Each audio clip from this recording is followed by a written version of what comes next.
The morning sun cast long shadows across the abandoned warehouse district as Sarah Martinez adjusted her sniper scope one final time.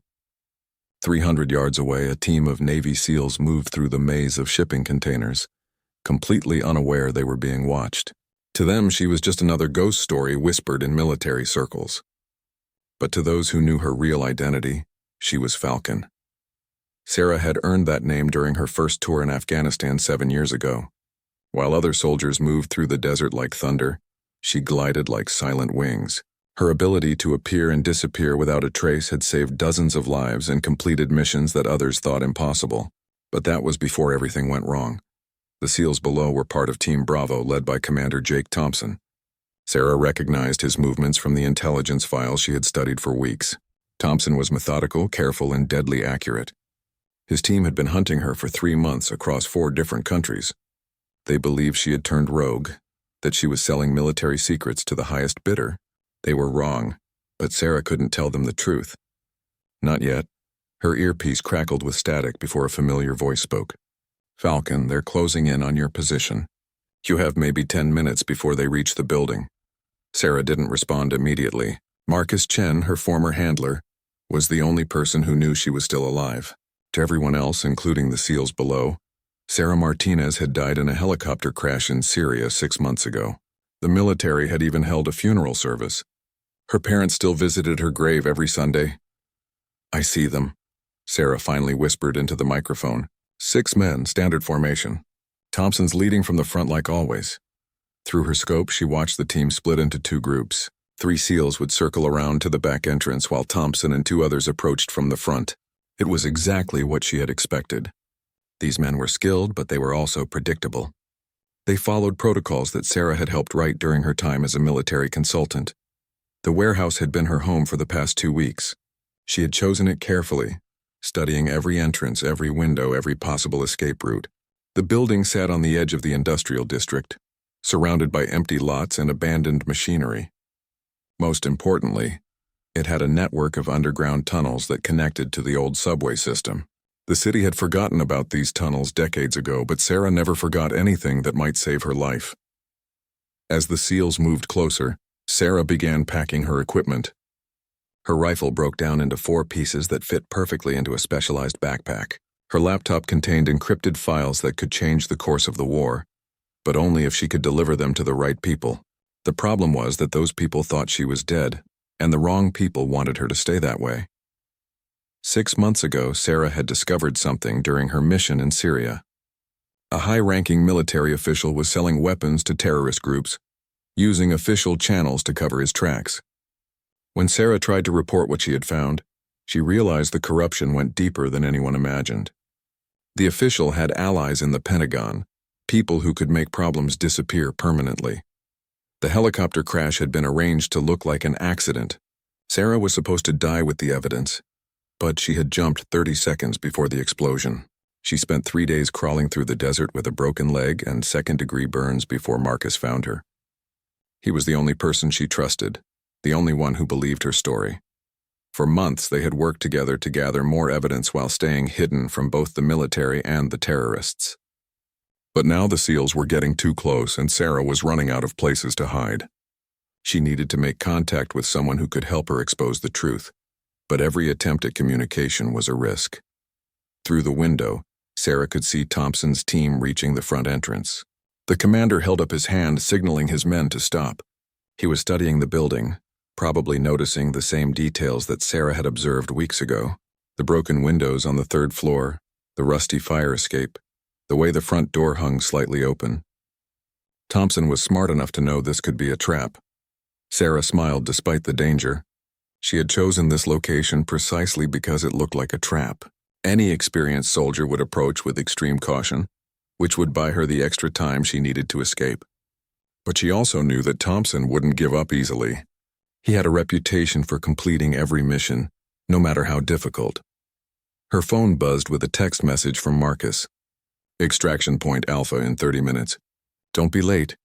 Sarah deleted the message and powered down the phone. Extraction point Alpha was a small airfield 20 miles outside the city. Marcus had arranged for a private plane that would take her to a safe house in Canada. From there, They could plan their next move without worrying about being hunted by their own military. But first, she had to get out of the warehouse without being seen or captured. The SEALs would expect her to use the obvious exits, so Sarah had prepared a different route. The building's basement connected to an old steam tunnel that led to a drainage system 3 blocks away. It would be dirty, cramped, and dangerous, but it would get her out unseen. As Sarah made her final preparations, she thought about the men hunting her. Thompson and his team were good soldiers following orders they believed were just.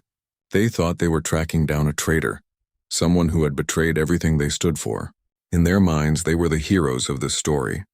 Sarah understood their perspective because she had once felt the same way. Before Syria, before the corruption, before her world fell apart, she had believed in the system completely. She had trusted that her superiors always had good intentions, that her missions always served the greater good. Now she knew better. The sound of boots on metal stairs echoed through the building. Thompson's team had entered through the front entrance and was beginning their systematic search. Sarah had maybe 5 minutes before they reached her floor. She slung her backpack over her shoulders and moved toward the basement stairs, her footsteps silent on the concrete floor. As she descended into the darkness below, Sarah couldn't help but wonder if she would ever be able to return to her old life. Would she ever again be Sarah Martinez, decorated soldier and loyal patriot, or would she remain Falcon forever, living in the shadows and fighting a war that most people didn't even know existed? The basement was darker than she had expected, but Sarah moved confidently through the maze of pipes and machinery. She had memorized this route during her reconnaissance, counting steps and noting landmarks that would guide her even in complete darkness. Behind her, she could hear the SEALs searching the upper floors, their voices echoing through the empty building. Time was running out, but Sarah had survived worse situations than this. She would escape, deliver her evidence, and continue fighting for the truth. The SEALs would learn soon enough why she was called Falcon. But first she had to disappear once again into the shadows where she belonged. Commander Jake Thompson moved through the warehouse with practiced precision, his rifle ready and his senses alert for any sign of movement. The building felt wrong to him, too quiet and too clean for a place where a trained operative was supposedly hiding. Every instinct told him this was a setup, but his orders were clear. Find Sarah Martinez, also known as Falcon, and bring her back alive for questioning. The intelligence briefing had painted a picture of a decorated soldier who had snapped under pressure and turned traitor. According to his superiors, Martinez had stolen classified documents and was planning to sell them to foreign agents. The evidence seemed solid, but something about the whole situation bothered Thompson. He had read Martinez's service record, and nothing in her history suggested she was capable of betrayal. "Commander, we've cleared the first 2 floors," reported Sergeant Mike Rodriguez through the radio. "No sign of the target, but we found evidence of recent occupation on the 3rd floor. Sleeping bag, empty food containers, and what looks like surveillance equipment." Thompson acknowledged the report and continued up the stairs to the 3rd floor. The evidence was exactly what he had expected to find, which made him even more suspicious. In his experience, skilled operatives didn't leave obvious traces unless they wanted to be found. Either Martinez was losing her edge, or she was leading them exactly where she wanted them to go. The sleeping area on the 3rd floor told a story of someone who had been living carefully and quietly. The sleeping bag was military issue, the food containers were from standard MREs, and the surveillance equipment was sophisticated but not top secret.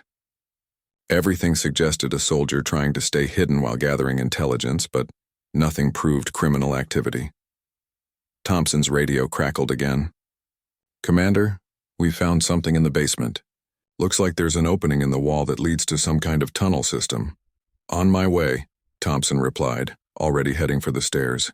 He had suspected that Martinez would have prepared an escape route, but finding it confirmed his theory that this entire warehouse was a carefully planned diversion. The basement was a maze of old machinery and abandoned equipment.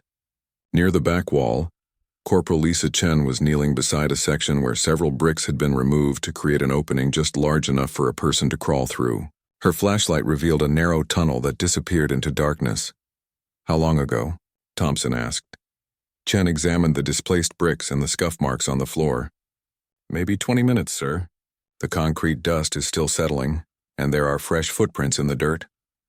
Thompson studied the tunnel opening and made a quick decision. Rodriguez, take 2 men and follow this tunnel. See where it leads, but don't engage if you find her. Just report her location. Chen, you're with me. We're going to check the perimeter and see if we can figure out where this tunnel comes out. As his team split up, Thompson couldn't shake the feeling that Martinez was still several steps ahead of them. The woman they were hunting had been one of the military's most effective covert operatives before her supposed death in Syria. If she was really trying to disappear, she wouldn't make it this easy to track her. Outside the warehouse, Thompson and Chen began a systematic search of the surrounding area. The industrial district was perfect for someone trying to stay hidden, with dozens of abandoned buildings and forgotten infrastructure. But it was also perfect for someone setting up an ambush, which made Thompson move with extra caution. "Sir, I've been thinking about the intelligence briefing," Chen said as they searched. "Some of the details don't add up. Why would Martinez steal classified documents and then hang around the same country for months? If she was really selling secrets, wouldn't she have disappeared to somewhere without an extradition treaty?" Thompson had been wondering the same thing. "What else bothers you about this mission?" "The timeline, sir. According to the briefing, Martinez died in a helicopter crash 6 months ago, but the intelligence suggests she's been active for the past 3 months. That means she was presumed dead for 3 months before anyone realized she was still alive. How does a dead person start selling military secrets without anyone noticing?" Before Thompson could respond, his radio came alive with urgent chatter. Rodriguez's voice cut through the static, tense with excitement. "Commander, we've got a problem. This tunnel connects to the old subway system, and there are at least 3 different routes she could have taken. We're going to need more people to cover all the possibilities." Thompson cursed under his breath. Martinez had planned her escape perfectly, giving herself multiple options while forcing his team to spread thin. But that wasn't what bothered him most. What bothered him was that everything about this chase felt like a test, as if Martinez was evaluating his team's capabilities rather than simply trying to escape. "All units, converge on my position," Thompson ordered. "We're going to regroup and approach this differently." As his team gathered around him, Thompson studied each man's face. Rodriguez was frustrated but determined. Chen looked thoughtful and slightly troubled, and the other SEALs showed the focused intensity he expected from elite soldiers.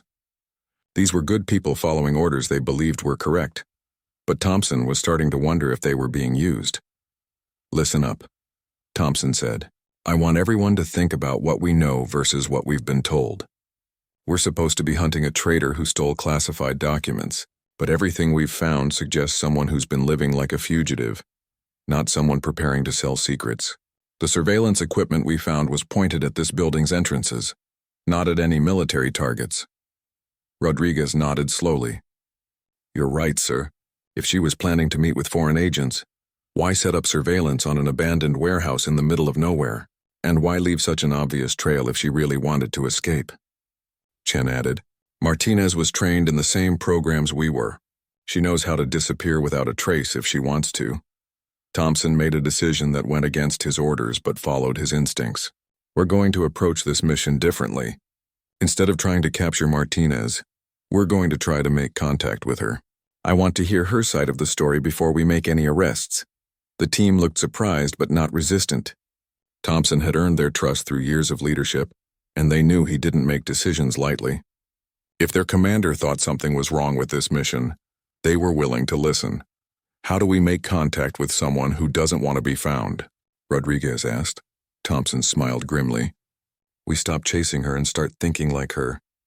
Martinez chose this location for a reason, and it wasn't just because it had good escape routes. She wanted us to find this place, which means she has a message she wants to deliver." The team spent the next hour searching the warehouse more carefully, looking for clues rather than evidence of recent occupation. In a storage room on the 2nd floor, Chen found what they were looking for. Taped to the inside of an old filing cabinet was a sealed envelope with Thompson's name written on it in precise military handwriting. Inside the envelope was a single sheet of paper with a short message.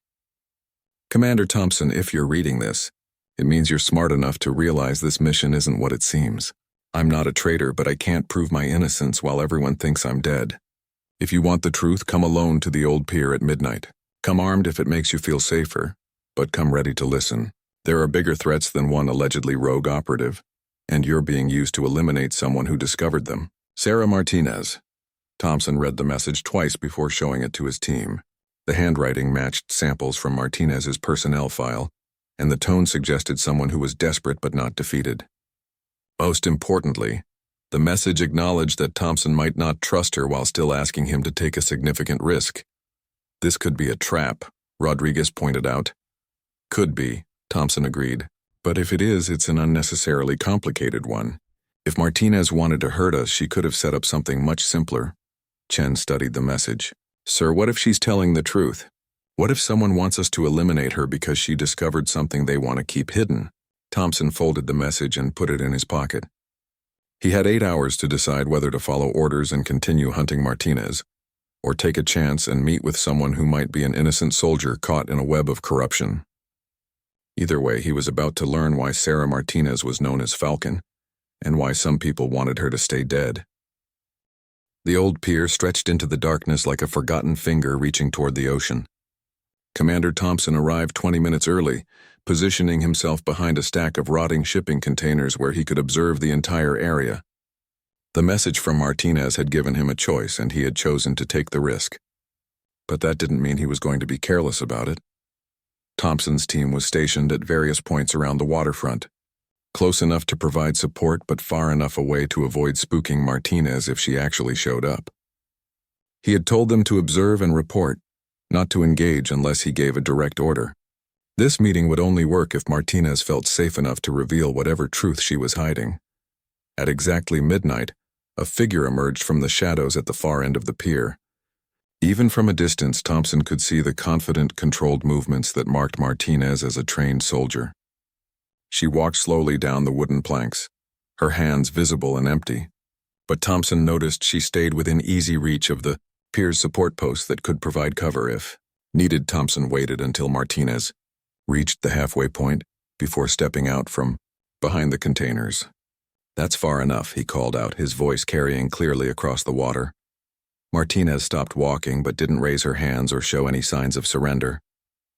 Commander Thompson, thank you for coming. I wasn't sure you would. I'm here because I have questions that need answers, Thompson replied, moving closer but keeping his rifle ready. My orders are to bring you back for questioning about stolen classified documents and suspected treason. But nothing about this mission feels right. That's because you're being lied to, Martinez said simply. I'm not a traitor and I didn't steal any documents. I discovered evidence of real treason and someone very powerful wants me silenced before I can expose the truth. Thompson studied her face in the moonlight.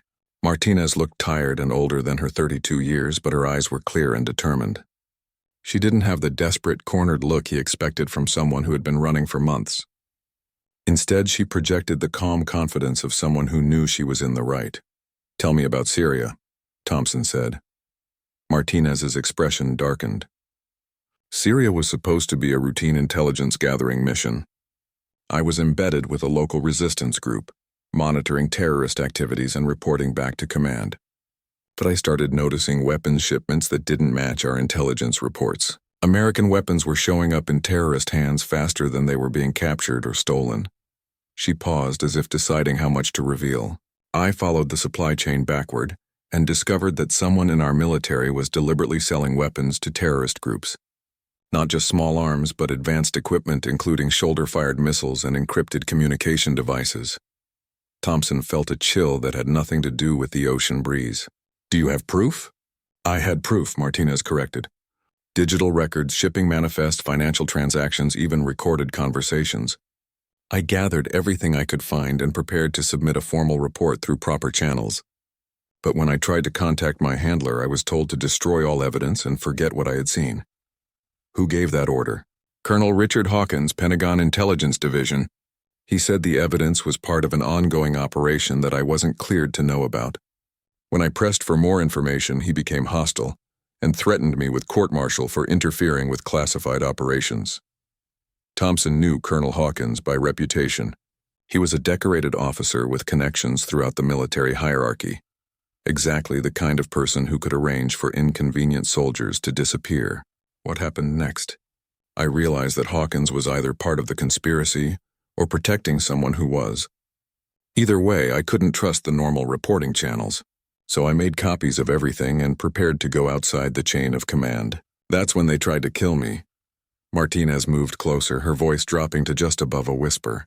The helicopter crash wasn't an accident. I was supposed to die with all the evidence, making it look like a tragic mission failure. But I had been suspicious for days, and I was ready when they made their move. I jumped 30 seconds before the explosion. Where have you been for the past 6 months? Hiding, healing, and gathering more evidence.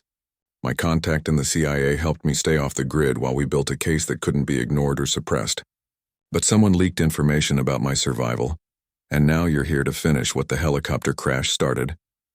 Thompson lowered his rifle slightly. Everything Martinez was telling him aligned with the inconsistencies he had noticed in his mission briefing. What kind of evidence do you have now? Martinez reached slowly into her jacket and pulled out a small digital device. Bank records showing payments from known terrorist organizations to accounts controlled by Colonel Hawkins.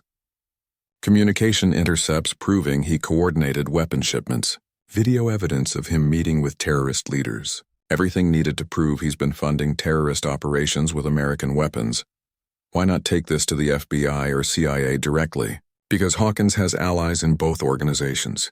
People who have been protecting him and profiting from his operations. The corruption goes deeper than one rogue colonel, Commander. This is a network of people in positions of power who have been betraying their own country for profit. Thompson's radio crackled with a transmission from Rodriguez. Commander, we've got multiple vehicles approaching your position fast. Looks like military transport. But they're not broadcasting identification signals. Martinez's eyes went wide with alarm. They found us. Hawkins must have been monitoring military communications. Thompson grabbed his radio. All units, defensive positions. Do not engage unless fired upon. He looked at Martinez. How many people are we dealing with? At least a dozen soldiers who think they're following legitimate orders, plus Hawkins himself. He won't let either of us leave here alive with that evidence. As if to confirm her words, the sound of vehicles screeching to a halt echoed across the waterfront. Powerful spotlights suddenly illuminated the pier, turning night into harsh artificial day. A voice boomed through a megaphone, amplified and distorted but clearly military in authority. Commander Thompson, you are ordered to step away from the fugitive and surrender her immediately. You are interfering with a classified national security operation. Thompson recognized Colonel Hawkins's voice despite the electronic distortion. The colonel's presence confirmed everything Martinez had told him, but it also meant they were now in extreme danger.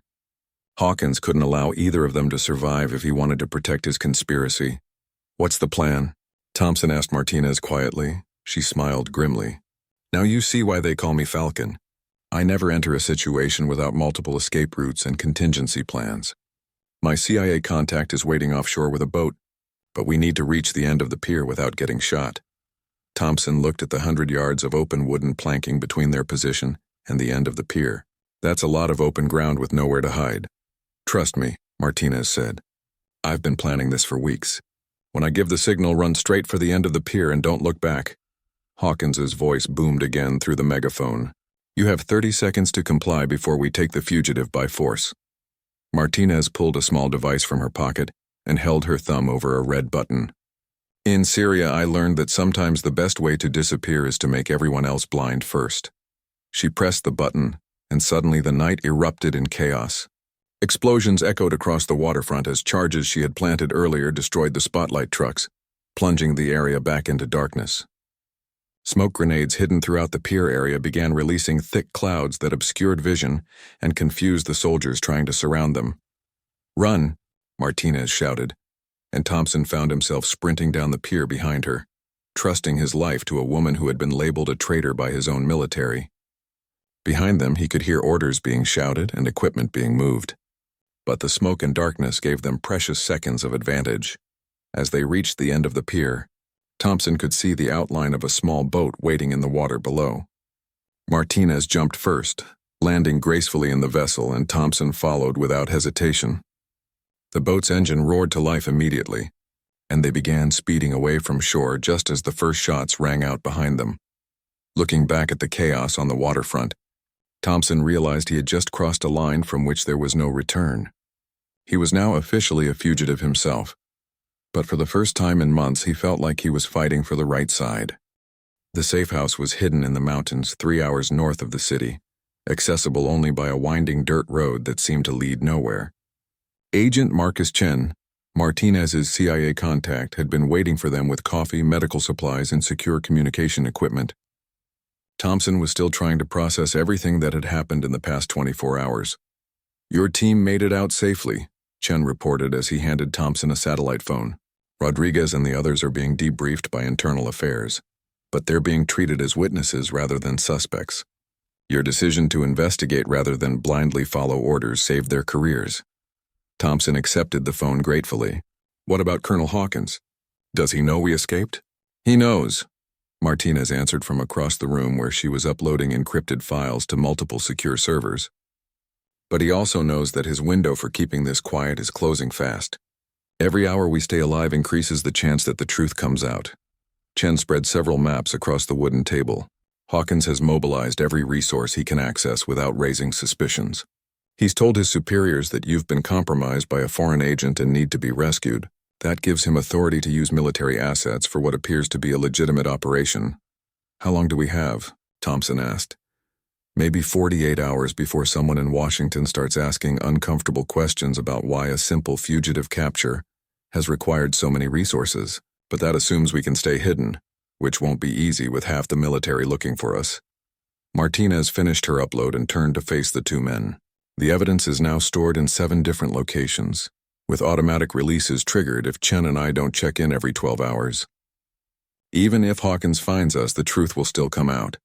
Thompson studied the intelligence photos that Chen had spread across the table. Colonel Hawkins looked like exactly what he was supposed to be. A distinguished military officer with an impressive service record and important connections. Nothing in his appearance suggested someone capable of betraying his own country for profit. "How long has this been going on?" Thompson asked. "At least 3 years that we can prove," Chen replied. "Probably longer, but Hawkins was careful to keep his earlier activities hidden. The Syrian operation was his biggest mistake because he got greedy and tried to move too many weapons too quickly." Martinez sat down beside Thompson and opened her laptop. "Look at this financial analysis.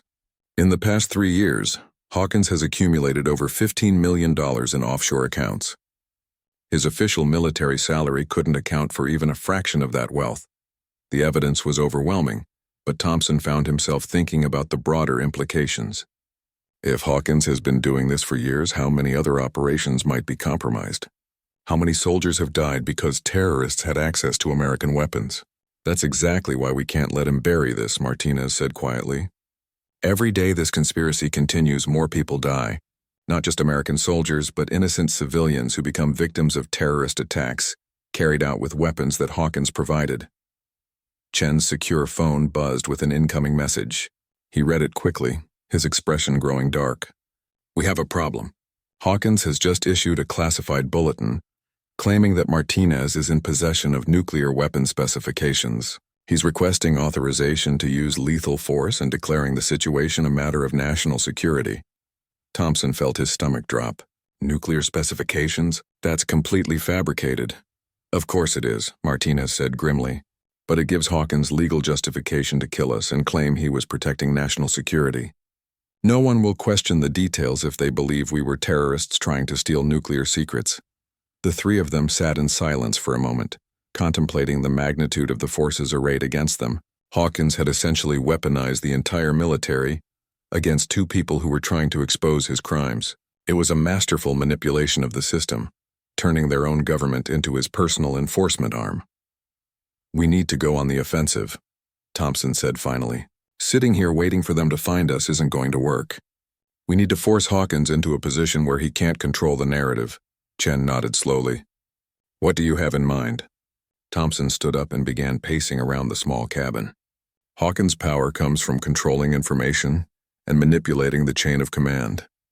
But what if we could expose his lies publicly, in a way that couldn't be suppressed or covered up?" "You mean go to the media?" Martinez asked. "Not just the media. I mean a live broadcast that reaches enough people simultaneously that Hawkins can't stop it. Something so public and undeniable that even his allies would have to abandon him." Chen pulled up a map of the region on his tablet. "There's a major news station about 50 miles from here. They have the equipment for live satellite broadcasting, but getting inside would be almost impossible with the current security situation." What about during their morning news program? Thompson suggested. If we could get access to their studio during a live broadcast, we could present the evidence to millions of viewers before anyone could stop us. Martinez was already working on her laptop again. I can hack into their security system and give us a window of access. But once we're inside, we'll have maybe 10 minutes before law enforcement arrives in force. 10 minutes should be enough to show the bank records and communication intercepts, Chen said. The evidence speaks for itself, and once it's public, Hawkins won't be able to claim we're terrorists or foreign agents. Thompson felt a familiar surge of adrenaline, the same feeling he got before a difficult mission. What about afterward? Even if we expose Hawkins, we'll still be fugitives until the system catches up with the truth. That's where my contacts in the Justice Department come in, Chen explained. I've been building a case file through unofficial channels, and there are people in Washington who are already suspicious of Hawkins's activities. Once the evidence is public, they'll have the political cover they need to act. Martinez closed her laptop and looked at both men seriously. You understand that this is a one-way trip, right? Once we do this, there's no going back to your old lives. Win or lose, everything changes. Thompson thought about his team, still being questioned by internal affairs because they had followed him into an impossible situation. He thought about all the soldiers who had died fighting terrorists armed with American weapons. He thought about a system that could be corrupted so easily by one man's greed. Some things are worth the risk, he said simply. Chen began gathering his equipment. Then we need to move now while we still have the advantage of surprise. Hawkins expects us to keep running and hiding. He won't be prepared for us to attack. As they prepared to leave the safe house, Martinez handed Thompson a small device. Emergency beacon, she explained. If we get separated, activate this and it will broadcast our location to Chen's backup team. But only use it if you have no other choice, because it will also tell Hawkins exactly where we are. Thompson pocketed the device and checked his weapon one final time. In a few hours, they would either be dead, in prison, or responsible for exposing one of the biggest military scandals in recent history.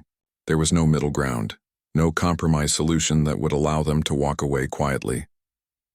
As they climbed into Chen's unmarked vehicle, Thompson realized that Martinez had been right about why she was called Falcon. She didn't just disappear when threatened.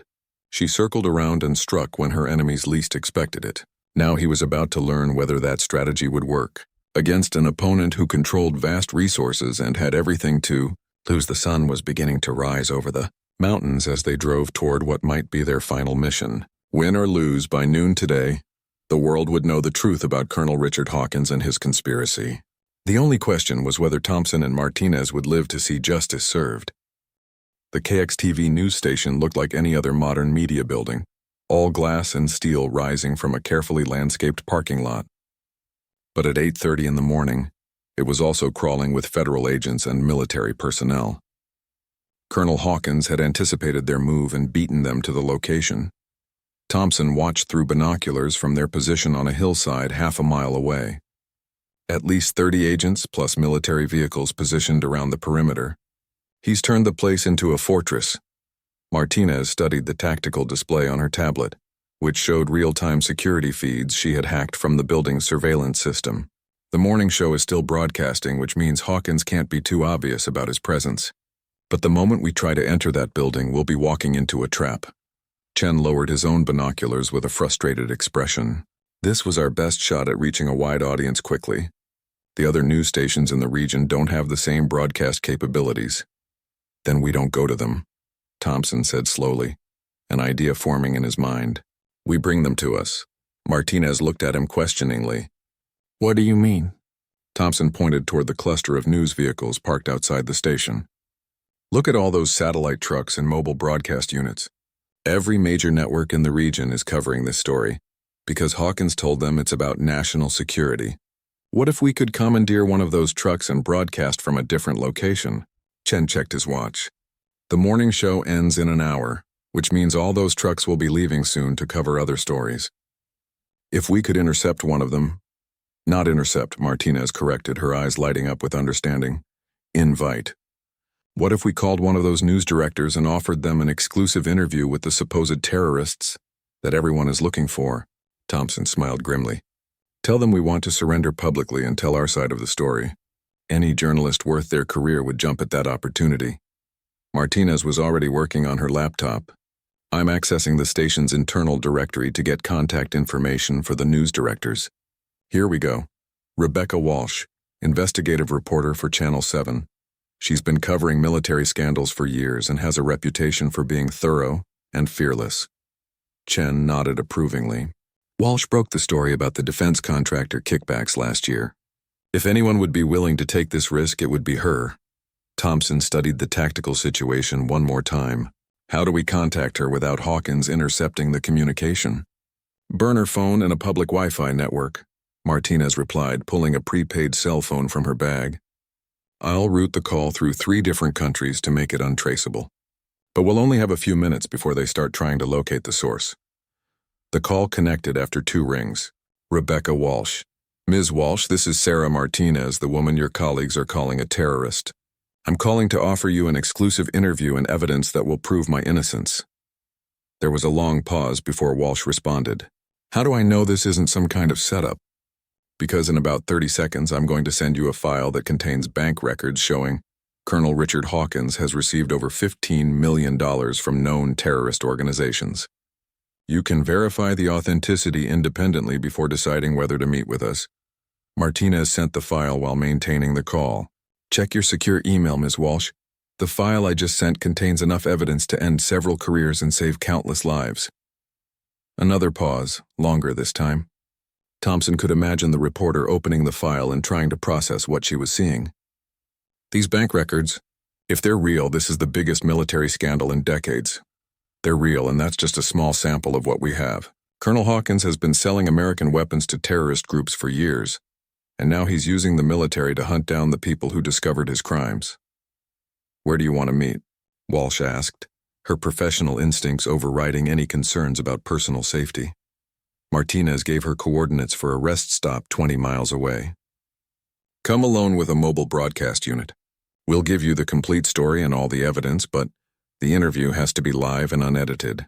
Once this information is public, Hawkins won't be able to suppress it. I'll be there in 45 minutes, Walsh confirmed before ending the call. Thompson felt a mixture of relief and renewed tension. They had found a way to reach the public, but they still had to survive long enough to tell their story. What's our backup plan if this goes wrong? The emergency beacon I gave you, Martinez replied. If Hawkins finds us before we can broadcast, activate it and my CIA contacts will come in with everything they have. It won't save us, but it might keep the evidence alive long enough to matter. The drive to the rest stop felt longer than it should have, even though they took a circuitous route to avoid detection. Chen monitored police and military radio frequencies while Martinez prepared her evidence files for quick presentation. Thompson found himself thinking about his team, probably still being questioned about their loyalty and judgment. The rest stop was a typical highway facility with gas pumps, a convenience store, and picnic tables scattered under shade trees. More importantly, it had clear sight lines in all directions and multiple escape routes. Martinez had chosen the location well.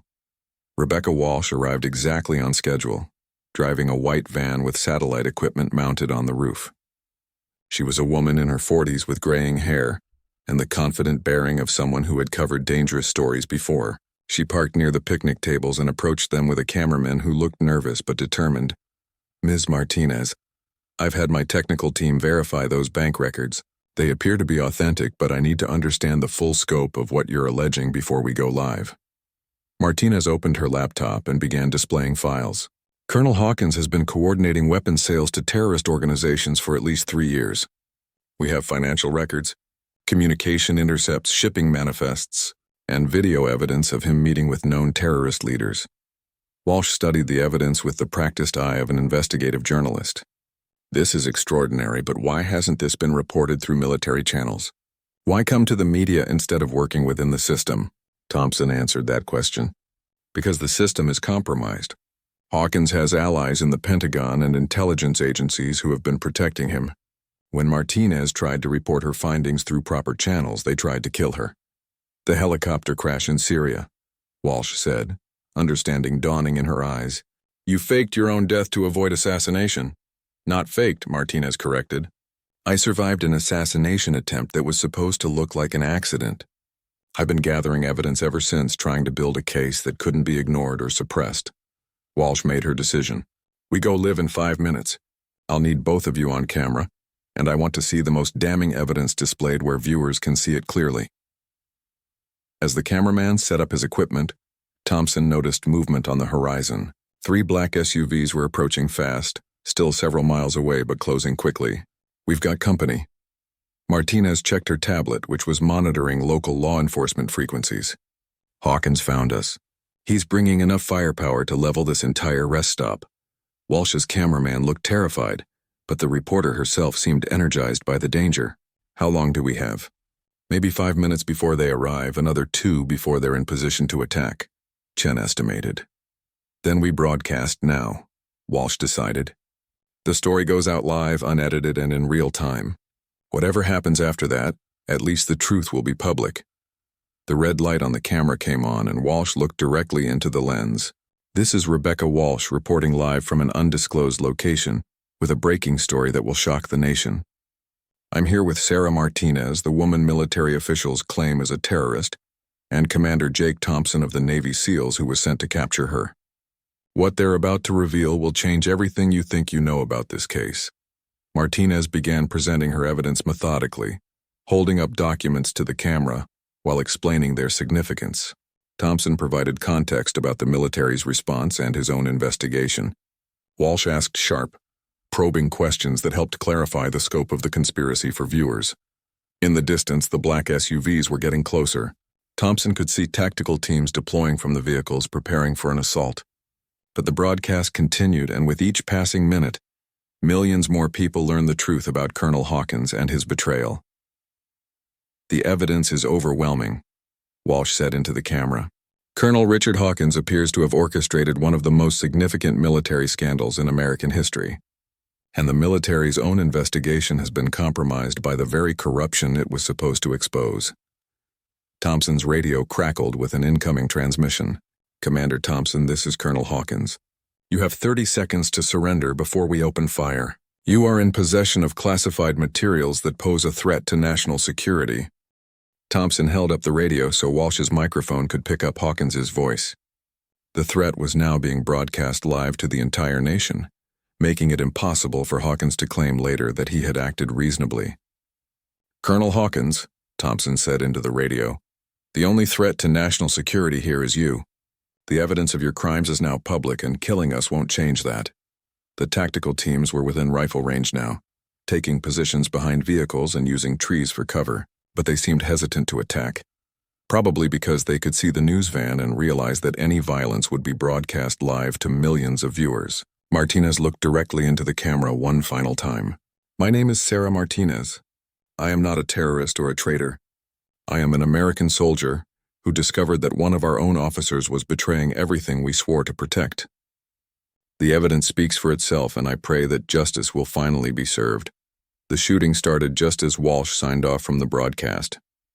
6 months later, Sarah Martinez stood in the witness box of a federal courthouse in Washington, D.C., facing a room filled with reporters, military officials, and family members of soldiers who had died fighting terrorists armed with American weapons. The trial of Colonel Richard Hawkins had captivated the nation for weeks. But today was the day Sarah would finally tell her complete story under oath. The prosecution attorney, a sharp woman named Catherine Morrison, approached the witness stand with a tablet containing hundreds of pieces of evidence. Ms. Martinez, please tell the court what happened after the live broadcast at the rest stop. Sarah took a deep breath, remembering those terrifying final moments. The shooting lasted about 3 minutes. Commander Thompson and I took cover behind the news van, while Agent Chen coordinated with backup teams. Colonel Hawkins's soldiers were confused because they could see the news cameras, and many of them realized they were being used to attack American citizens who were exposing military corruption. What ended the firefight? 2 things happened almost simultaneously. First, the FBI arrived with arrest warrants for Colonel Hawkins that had been issued based on the evidence we had broadcast. Second, several of Hawkins' own soldiers refused to continue firing once they understood what was really happening. Thompson, now sitting in the gallery after giving his own testimony, nodded as Sarah recounted the chaos of that morning. The live broadcast had changed everything instantly. making it impossible for Hawkins to maintain his lies about terrorism and national security. Morrison displayed a photograph on the courtroom's large screen. "Do you recognize this man, Ms. Martinez?" Sarah looked at the image of Colonel Hawkins in handcuffs being led away from the rest stop by FBI agents. "Yes, that's Colonel Richard Hawkins being arrested approximately 1 hour after our broadcast ended." "And what was his demeanor during the arrest?" "He was furious and kept claiming that we had compromised national security. Even as the FBI was reading him his rights, he was insisting that he had been conducting authorized operations and that we were the real criminals." The defense attorney, a distinguished man in an expensive suit, had been trying for weeks to paint Hawkins as a patriot whose unconventional methods had been misunderstood. But the evidence was overwhelming, and even his skilled advocacy couldn't overcome the mountain of financial records, communication intercepts, and video surveillance that Sarah and Chen had gathered. Morrison moved to her final questions. "Ms. Martinez, in the months since these events, investigators have uncovered additional evidence about the scope of Colonel Hawkins' conspiracy. Can you tell the court what they found?" Sarah consulted her notes, though she had memorized these statistics weeks ago. The investigation revealed that Colonel Hawkins and his network had sold over $200 million worth of military equipment to terrorist organizations over a 4-year period. This included not just weapons, but also communication equipment, body armor, night vision devices, and encrypted radios. What was the human cost of these sales? This was the hardest part of Sarah's testimony, the reason she had risked everything to expose the truth. Military analysts estimate that weapons sold by Hawkins' network were used in over 60 terrorist attacks that killed more than 800 people, including 47 American soldiers. The courtroom was silent as the full scope of Hawkins' betrayal sank in. This wasn't just about corruption or greed. It was about American military equipment being used to kill American soldiers and innocent civilians around the world. Morrison returned to the prosecution table. "No further questions, Your Honor." The defense attorney's cross-examination was brief and ineffective. There was simply no way to dispute the evidence that Sarah had gathered, especially since much of it had been independently verified by multiple intelligence agencies after the live broadcast. Judge Patricia Williams called for a brief recess before closing arguments. Sarah stepped down from the witness stand and was immediately surrounded by reporters shouting questions. But her FBI security detail quickly escorted her to a secure conference room where Thompson and Chen were waiting. "How do you feel?" Thompson asked. Sarah sat down heavily in a chair, emotionally drained from reliving the past year's events. "Relieved, mostly. For months, I wasn't sure anyone would believe us, even with all the evidence. There were times when I thought Hawkins might actually succeed in covering everything up." Chen poured her a cup of coffee from the conference room's machine. "The jury looks convinced. I'd be surprised if they deliberate for more than a few hours." Through the conference room's window, Sarah could see protesters gathered on the courthouse steps. Some carried signs supporting her and demanding justice for the soldiers who had died because of Hawkins's crimes. Others questioned whether her methods had been appropriate, arguing that she should have worked within the system instead of going rogue. "Any regrets?" Thompson asked, following her gaze to the crowd outside. Sarah considered the question carefully. "About exposing Hawkins? Never. About the methods we had to use? Sometimes. I wish there had been a way to do this without putting so many people at risk, including your team and that news crew." "Your methods saved lives," Chen pointed out. "If you had tried to work within the system, Hawkins would have had you killed and continued selling weapons to terrorists. How many more soldiers would have died while you waited for the bureaucracy to act?" The conference room door opened, and Catherine Morrison entered with an update. "The jury is back. They deliberated for exactly 97 minutes. Sarah felt her stomach clench with nervous anticipation.